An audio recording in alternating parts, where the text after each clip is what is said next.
Welcome back. Tonight's story begins not with silence, but with impact. A luxury cruiser tears apart in orbit, swallowed by a gravitational anomaly no one understands. One engineer survives. 20 alien women survive. An unknown world waits below. What follows is not a rescue mission, but a test of endurance, unity, and choice. On a planet called Zeta 5, survival will demand more than strength. It will demand identity. Stay with me, and let's descend into the fracture together. Metal screamed as the Starlight Dream buckled in orbit. Warning klaxons detonated through the corridor while gravity twisted sideways, hurling Adrian Cole against a bulkhead. The light strobed red, then black, then red again. Outside the viewport, space itself warped, stars bending into a spiral vortex, swallowing the cruiser whole. "Brace!" someone shouted, but the word dissolved into static. The deck split open with a crack like thunder. Adrian clawed toward the engineering console, fingers slipping on sparks and coolant mist. Systems were cascading offline. Navigation gone. Shields gone. Escape pods unresponsive. The anomaly tightened its grip. Hull plating peeled away, exposing raw vacuum. Then the planet filled the glass, a barren sphere rising fast. Far too fast. Adrian slammed the emergency seal on a failing conduit as the ship rolled uncontrollably. Atmosphere ignition lit the sky in blinding fire. The Starlight Dream became a comet. Adrian's last conscious thought was not fear, but the brutal certainty that no one was coming to save them. Smoke clawed into Adrian's lungs before memory returned. Heat pressed against his skin. Something heavy pinned his legs. He forced his eyes open to a world of twisted metal and falling ash. The Starlight Dream lay broken across blackened ground. Hull sections burning like dying suns. He shoved debris aside, pain lancing through his ribs, and dragged himself into open air. The sky above was a hard violet, streaked with unfamiliar constellations. The air tasted metallic but breathable. Barely. A groan cut through the crackle of flames. Adrian stumbled toward it and found a woman trapped beneath a fractured beam, her skin faintly luminescent beneath soot. "Hold still," he rasped, bracing his shoulder against the metal. Muscles screamed as he lifted just enough for her to crawl free. She collapsed beside him, breathing fast, eyes bright with shock. More voices echoed through the wreckage. Alien accents. Panic. Disbelief. 20 figures emerged from smoke and ruin, each different, each alive. Adrian scanned the horizon. No rescue craft, no beacon, just wind across empty plains. Night fell without warning. One moment the violet sky burned with fading light. The next, it drowned in shadow beneath twin rising moons. The temperature plummeted. Wind cut across the wreckage, carrying a distant, bone-thin howl.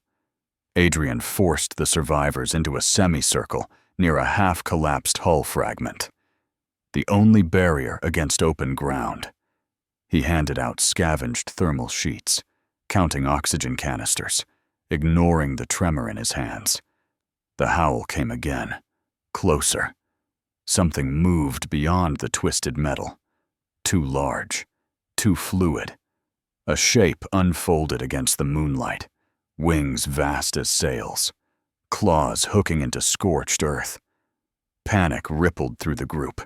Adrian grabbed a length of broken conduit, stepping forward before fear could root him in place. "Stay behind me," he ordered, voice rough but steady. The creature lunged. He swung hard. Metal struck bone with a brutal crack. Kalis joined him, armored limbs flashing. The beast recoiled, shrieking, then vanished into darkness. Silence followed. No one slept that night. By dawn, the wreckage had already begun to cool, but the air carried a new threat. Breathing felt heavier, thinner, as if the planet rationed oxygen without mercy. Adrian scanned the horizon and pointed toward the distant mountains cutting the skyline like broken teeth. Higher ground meant visibility, shelter, and fewer predators. It also meant less air. They moved anyway. Every step through ash-coated sand drained strength. The twin suns climbed fast, heat hammering their backs. 2 survivors staggered before the first ridge. Adrian redistributed packs without debate, taking extra weight onto his shoulders. Kalis walked beside him, silent but watchful. Halfway up the incline, dizziness struck like a wave. One woman collapsed, lips pale, chest fluttering. Adrian forced controlled breathing, guiding the group through staggered ascents to conserve air. No one complained. Pride burned away in the thin atmosphere.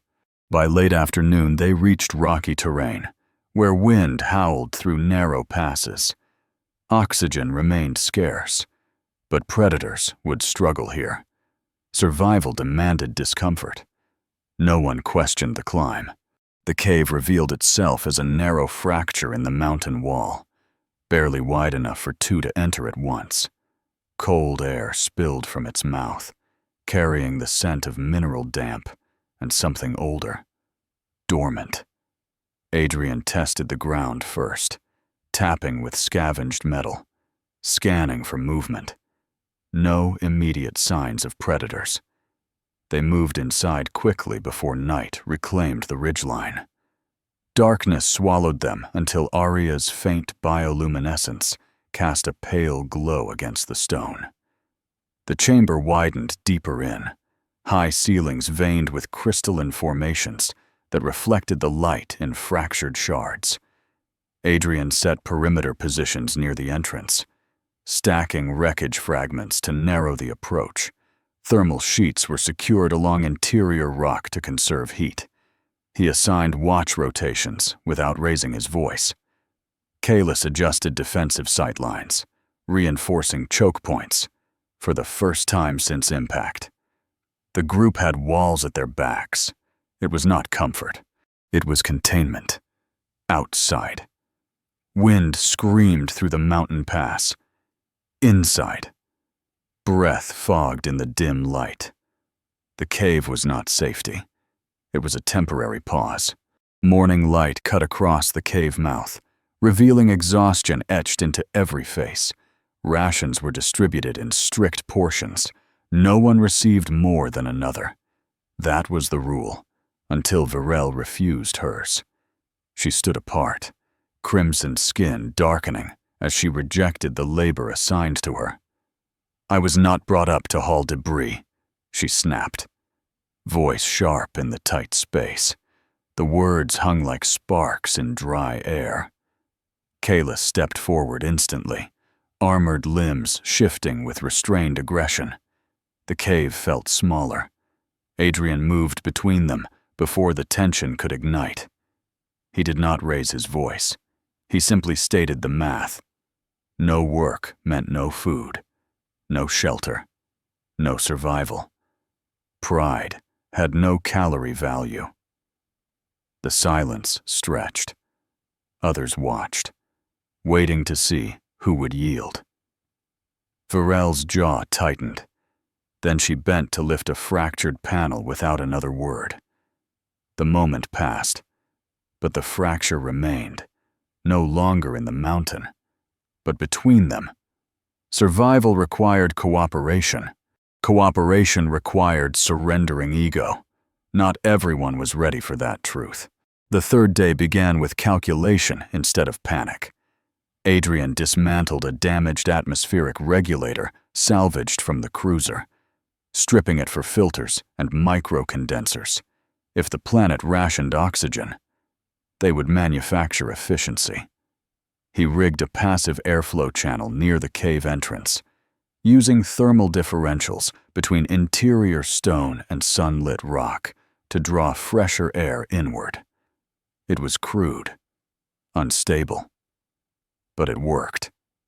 Arya moved through the valley floor at midday, her bioluminescent skin pulsing faint patterns as she brushed leaves and roots. Identifying toxins by chemical resonance, edible plants were marked with stacked stones. Lyra coordinated silently, reading surface anxieties before they erupted into argument. Water became the next priority, using heat collectors fashioned from hull fragments. Adrian condensed vapor from morning mist and directed runoff into stone basins lined with polymer insulation. It yielded little, but little was enough. Systems replaced fear. Tasks replaced doubt. They were no longer scavengers clinging to wreckage. They were builders adapting to hostile design. Survival was becoming structured. The nights grew quieter as systems stabilized, but silence carried its own weight. Exhaustion pressed into bone and thought alike. After final watch rotations were assigned, Adrian remained near the cave mouth, scanning the ridgeline out of habit rather than necessity. Lyra approached without sound, lowering herself beside him. She did not speak at first. He felt the subtle shift in air, the awareness that someone understood the tension coiled inside him. "You think about worst-case outcomes before you sleep," she said softly. It was not accusation, just observation. He exhaled once, long and slow. Leadership meant calculating loss before it happened. It meant choosing who carried heavier loads. Arya joined them briefly, offering a container of purified water before returning to the interior chamber. Small gestures replaced formal gratitude. No one declared loyalty. No one promised anything. Yet something changed in the quiet hours between danger and dawn.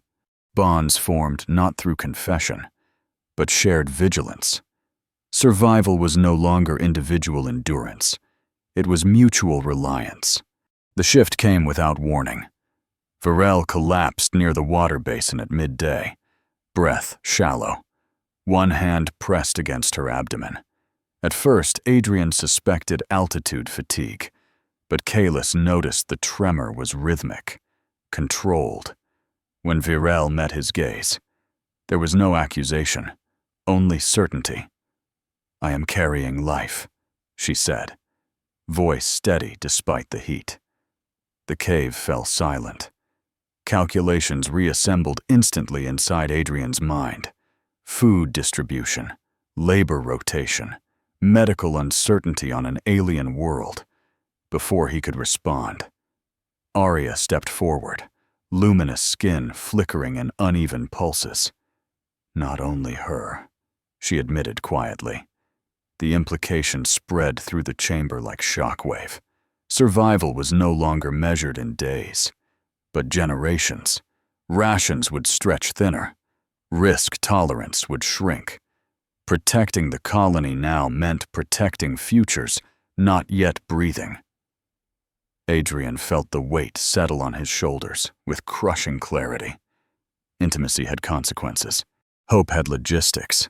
There would be no turning back to temporary thinking. Zeta 5 was no longer just a place to endure. It was becoming something irreversible. The tremor began as a vibration beneath their feet. Subtle, but deliberate. Adrian traced it to a fissure at the rear of the cave, where fractured stone exhaled faint pulses of cold air. He widened the opening with controlled strikes, careful not to destabilize the ceiling. Beyond it lay darkness that did not feel natural. Arya's glow intensified as they moved downward, revealing smooth walls carved with geometric precision.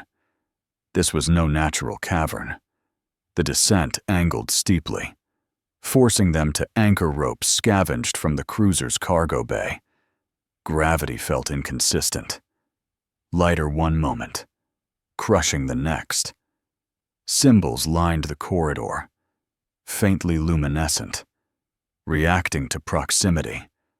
Lyra pressed a palm to the wall and recoiled, overwhelmed by static impressions, ancient thought patterns too alien to interpret. Deeper still, the passage opened into a vast chamber stretching beyond visible range. Metallic structures rose from the floor like dormant machinery awaiting command. The air hummed with restrained power. Adrian understood immediately. They had not discovered shelter. They had found something watching.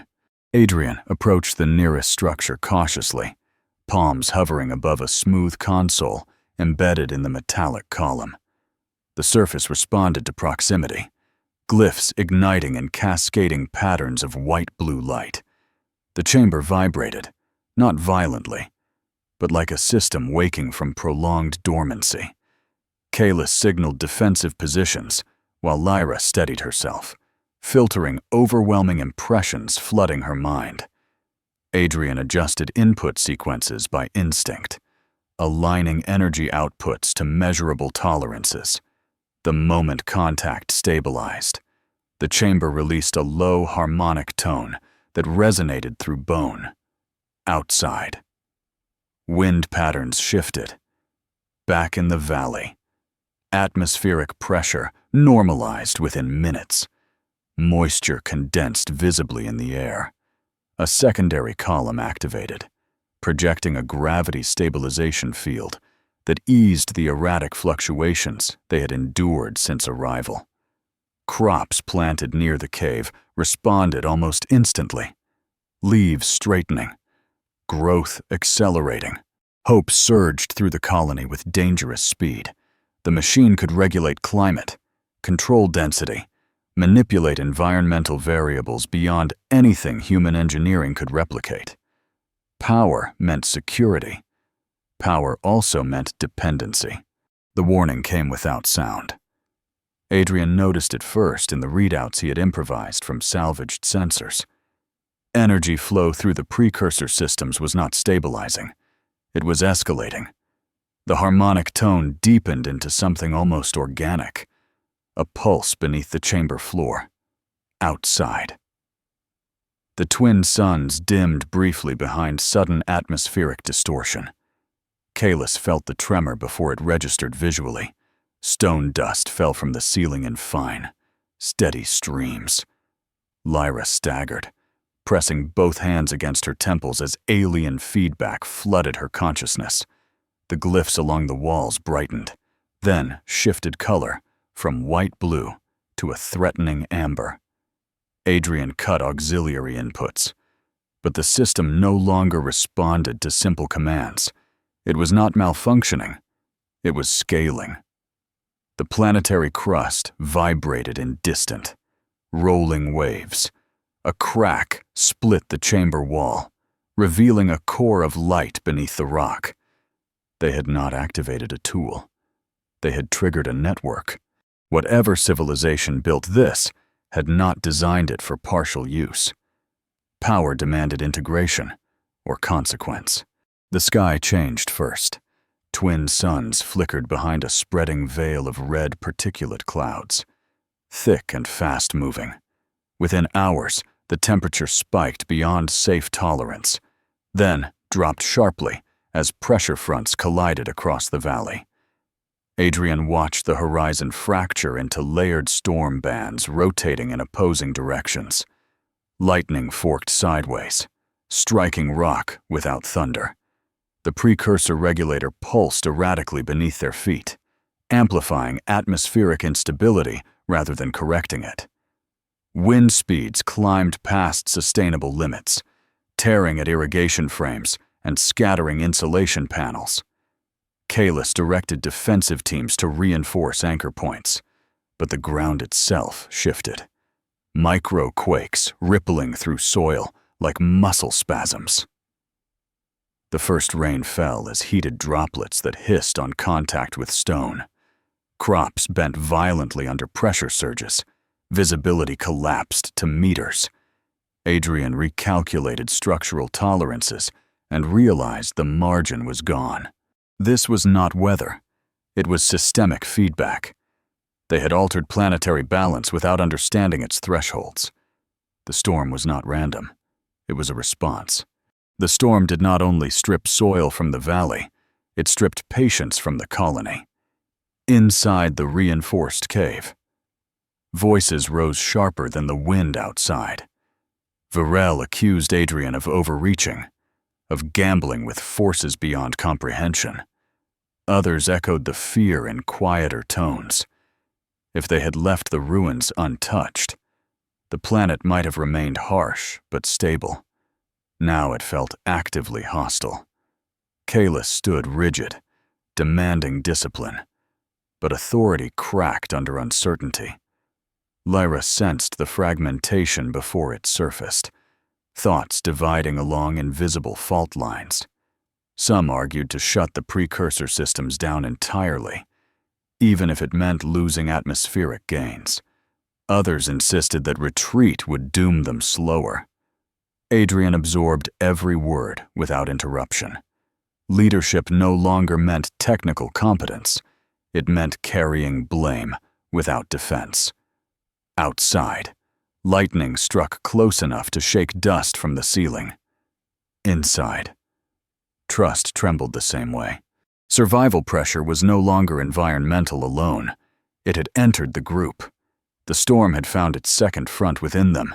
The collapse began with a sound like bone snapping deep within stone. A pressure wave tore through the valley, flattening what remained of the irrigation lines. Adrian barely had time to shout before the cave entrance buckled inward. Rock shattered. Dust swallowed light. One of the outer support beams failed, sending debris cascading through the lower chamber. Kalis dragged two survivors clear as a second tremor split the floor. Water reserves overturned, soaking insulation meant to preserve heat. Outside, wind screamed at hurricane force, ripping away the emergency signal array they had only just repaired. When visibility returned, two figures were missing beneath a fractured overhang. Adrian and Kalis clawed through rubble until their hands bled. They found one alive, barely breathing. The other did not respond. No ceremony, no farewell, just the brutal arithmetic of survival. By nightfall, the storm moved on, leaving silence heavy and metallic. The colony had survived the weather. It had not survived untouched. By morning, the valley looked stripped to bone. Half the irrigation network was gone. The cave entrance reinforced with whatever stone still held weight. Adrian stood over the shattered remains of the signal array, fingers tracing burned circuitry. Waiting was no longer a strategy. Climate volatility would return. Supplies would not. The precursor core beneath the ruins still pulsed with unstable energy, enough to power one decisive attempt. Kalis opposed immediate action. Structural integrity was compromised. Lyra warned that another surge might trigger planetary backlash. Adrian listened, then did the math aloud. Remaining passive meant slow attrition, food loss, oxygen fluctuation, eventual collapse. Rebuilding the transmitter meant risking everything in a single escalation. He chose escalation, not because it was safer, but because it offered agency. He ordered non-essential systems cannibalized, rerouting power conduits toward a reinforced transmission spine carved into the cave floor. If they were going to announce themselves to the universe, they would do it deliberately. Survival required momentum. Power transfer began as a steady hum beneath the cave floor. Salvaged conduits glowed faintly as precursor energy surged through improvised pathways never meant to carry it. Adrian monitored output through jury-rigged displays, adjusting load distribution by fractions to prevent cascade failure. Lyra knelt near the core interface, linking with the alien circuitry despite the neural strain.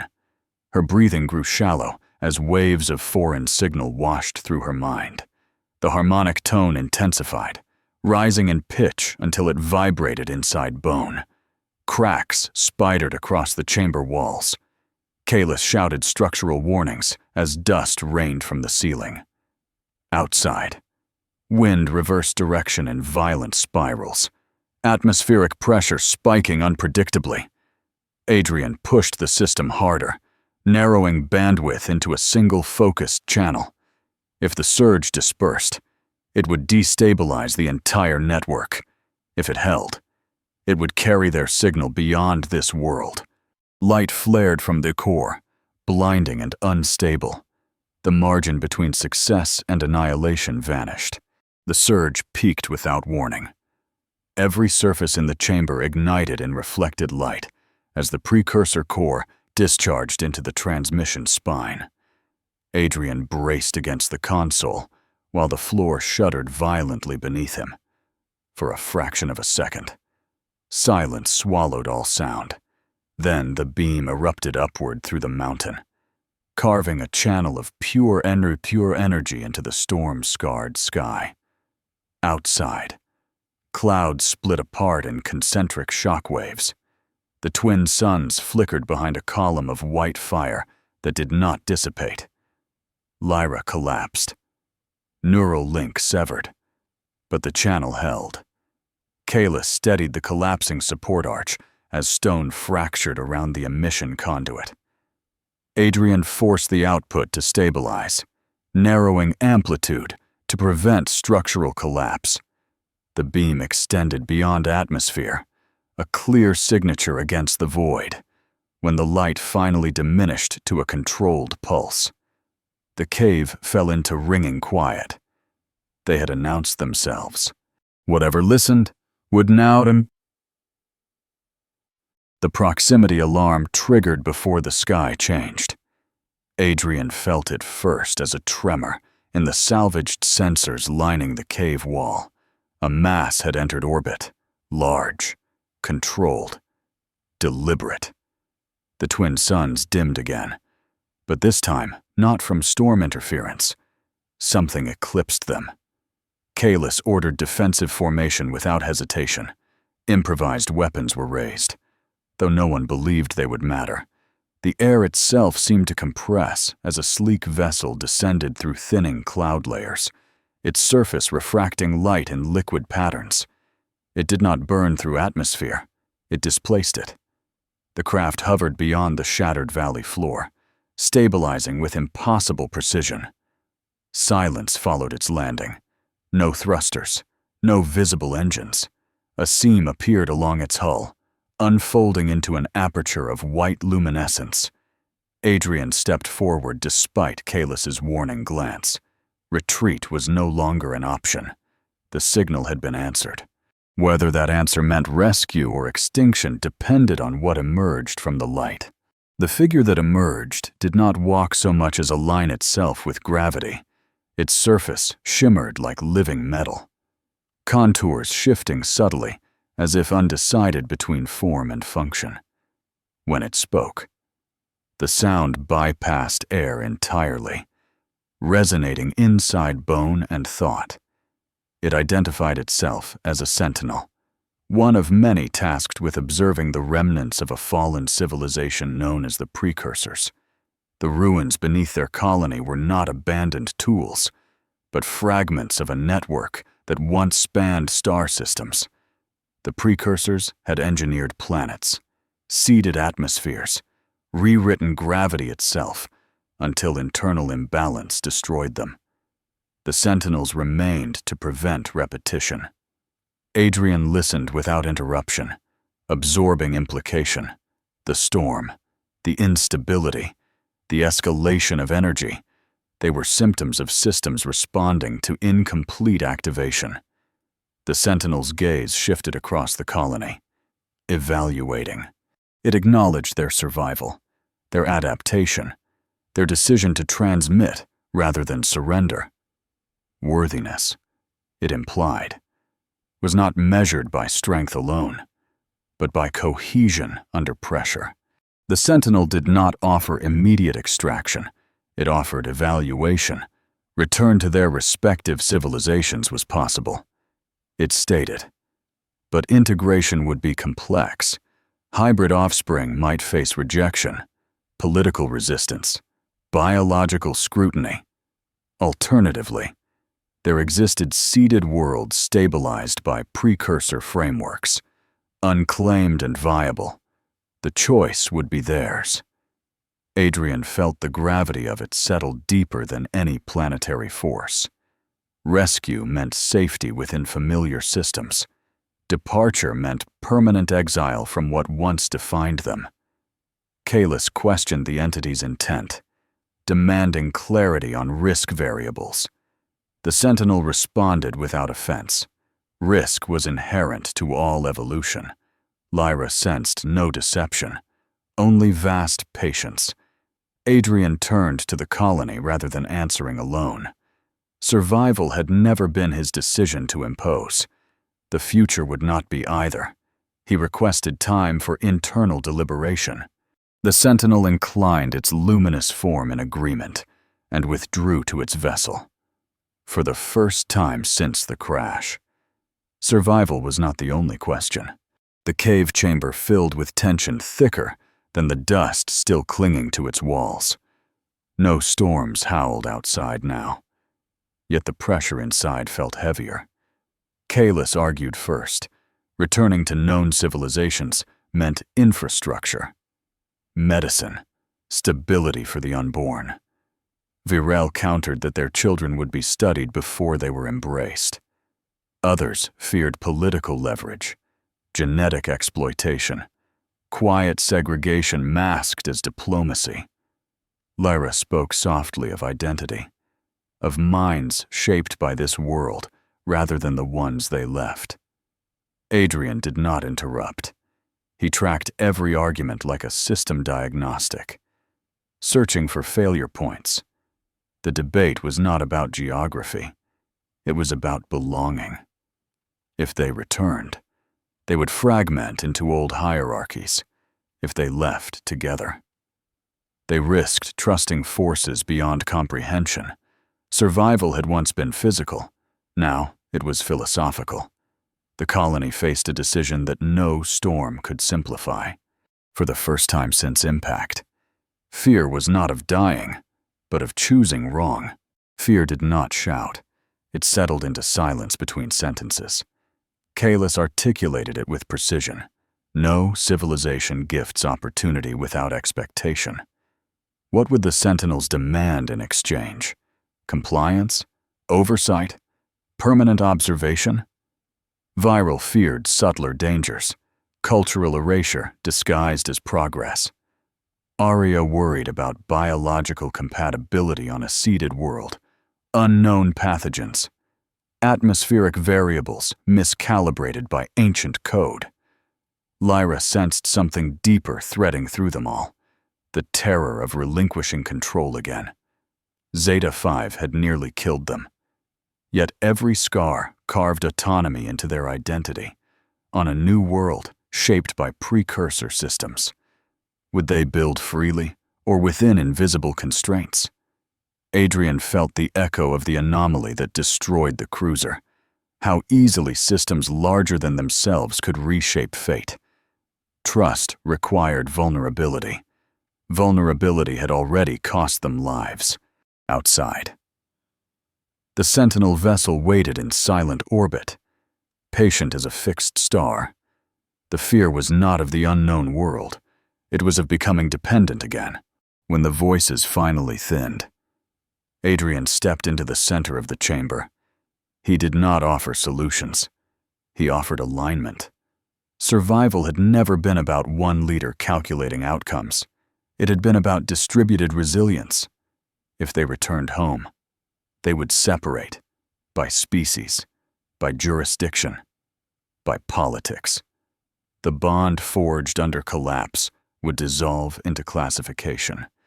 If they accepted the seeded world, they would remain interdependent, facing unknown risks together.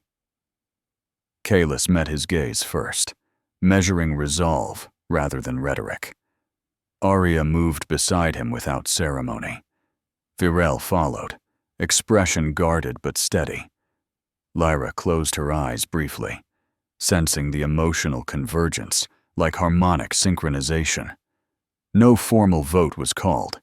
The choice manifested in physical movement, one by one. They stepped forward, forming a single line facing the valley and the waiting vessel beyond it. Fear remained. Doubt persisted. But fragmentation did not. Adrian turned towards the sky and transmitted their answer, whatever future awaited. It would not divide them. Departure did not feel triumphant. It felt measured. The Sentinel vessel hovered beyond the fractured valley, while the colony dismantled what little they could carry. Data cores, portable condensers, personal artifacts salvaged from wreckage. Adrian walked the perimeter one final time, boots grinding against scorched mineral soil. Zeta 5 had stripped illusion from them, forced adaptation without permission. The cave that once held desperation now stood reinforced and silent, a monument to necessity rather than comfort. Kalis supervised embarkation with controlled efficiency, ensuring no one was left behind. Arya paused near the irrigation trenches, fingertips brushing hardened earth where crops once struggled to root. No ceremony marked their leaving. The planet required none. When the final transport beam engaged, the valley diminished beneath them. Storm scars etched into its surface like memory. Adrian did not romanticize the world. It had cost lives. It had given resilience, as orbit reclaimed them. Zeta 5 receded into shadow, no longer prison, no longer crucible, but origin. The Sentinel vessel moved without visible propulsion, stars stretching into silent corridors beyond the viewport. There was no sensation of acceleration, no vibration beneath their feet, only a steady hum that resonated through the structure like restrained potential. Inside the transit chamber, lighting adjusted subtly to mimic circadian rhythms, though none of them fully slept. Adrian monitored environmental readouts out of habit, noting atmospheric purity and gravitational stability far exceeding Zeta 5's volatility. Kalis walked the perimeter, cataloging exits and structural redundancies, despite knowing they were guests within a superior design. Arya observed the void with quiet focus, her bioluminescence reflecting faintly in the glass. Lyra occasionally flinched, sensing layered consciousness within the ship itself, distributed intelligence guiding their passage. No one spoke of turning back. The journey carried them beyond familiar star charts, beyond political borders. Transit was not merely spatial relocation. It was separation from everything that once defined them. The hum continued, unwavering, as if time itself had been recalibrated for their departure. The new world revealed itself gradually through thinning cloud layers, not barren like Zeta 5, but alive with layered ecosystems. Vast oceans curved along the horizon, forests spreading in controlled patterns around geometric structures embedded in terrain. The Sentinel vessel descended through stable atmosphere without turbulence, settling onto a plateau overlooking a river basin already regulated by precursor infrastructure. Air quality readings registered optimal, gravity held constant, no immediate predators detected. Adrian stepped onto soil that did not resist him. The ground was firm, resilient, cultivated by ancient systems awaiting activation. Kalis scanned perimeter zones, confirming no hostile movement. Arya inhaled deeply, her bioluminescence settling into steady rhythm rather than reactive pulses. This planet did not threaten by default. It required engagement.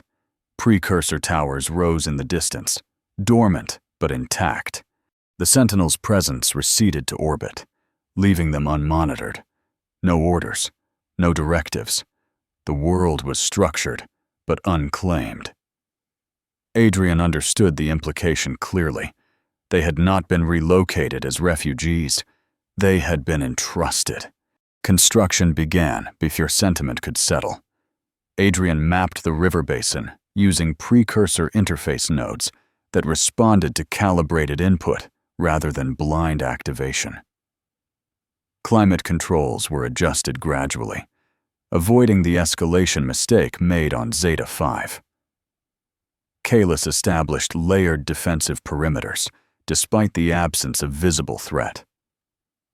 Arya coordinated agricultural zoning through soil analysis, enhanced by stable atmospheric parameters. Lyra interfaced cautiously with archive terminals, embedded within nearby towers, extracting historical fragments without triggering systemic override. Habitation modules rose from adaptive frameworks, structures grown rather than assembled, guided by programmable lattice fields. Energy was drawn in controlled increments from a planetary grid designed for expansion, not domination. The colony moved with deliberate rhythm, no longer improvising survival, but engineering sustainability. Children born under twin suns of another world would inherit stability without forgetting origin. Adrian reviewed structural models at dusk, watching lights emerge across the plateau. Foundation did not mean safety. It meant responsibility formalized in architecture. Years recalibrated Adrian's sense of scale. The crash that once defined survival now felt like an origin vector rather than catastrophe. He stood on a rise overlooking a city grown from lattice foundations into layered districts, transport corridors suspended above cultivated terraces, archive spires illuminated with contained stellar energy. Children moved between species boundaries without hesitation, their physiology reflecting hybrid resilience rather than anomaly. Kalis no longer measured threat in immediate terms. She modeled long-term defense strategy across planetary grids. Arya's agricultural networks expanded into sustainable biospheres, while Lyra curated precursor knowledge with disciplined restraint.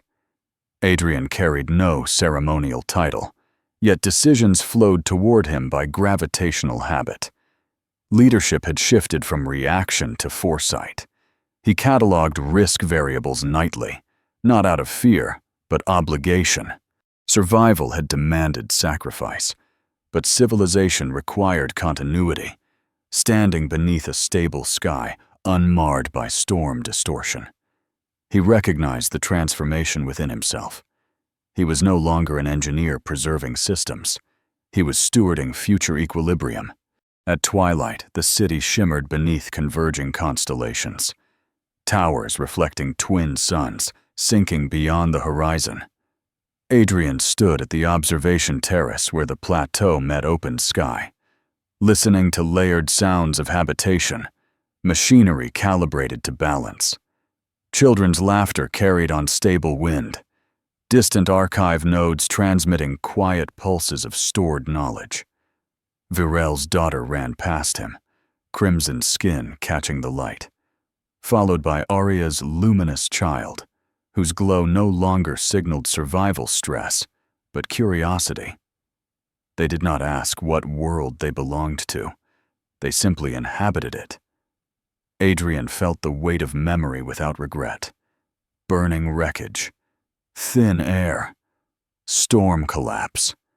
The moment he chose escalation over surrender, Zeta 5 had carved discipline into him.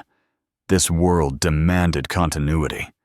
He understood now that survival had never been the end state. It was the threshold.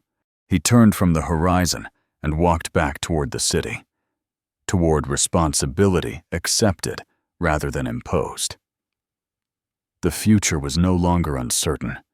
It was constructed. What began as catastrophe became creation. From wreckage and thin air, they built not just shelter, but civilization. Survival was never about being saved. It was about choosing who to stand beside when the storm returns. Adrian did not escape fate. He reshaped it.